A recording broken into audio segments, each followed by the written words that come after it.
प्रत्येकाला मेहनत करावी लागते, प्रत्येकाला एक जीवन आहे, जीवन जगावं लागतो, त्याच्यामध्ये चढ उतार येतातच.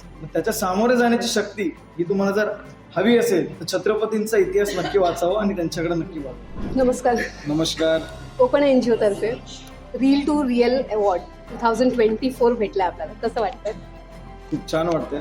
सर्वात प्रथम तर सर्वांना जय शिवराय आणि कोकण कला महोत्सव यांचे मी खूप खूप आभार मानतो की ही एक अशी फाउंडेशन आहे ज्यांचा कार्यकाळ मला वाटतं हा 13 वर्ष आहे आणि ह्याच्या आधी पण त्यांनी ह्या कार्यकाळामध्ये खूप साऱ्या जनतेला मदत केलेली आहे. आतमध्ये बसलेला सगळं कार्यक्रम अनुभवला, सो कसं वाटलं ते कार्यक्रम? आणि जर तुम्हाला कोकण NGO बद्दल 2 शब्द बोलायचे असतील तर काय बोलाल?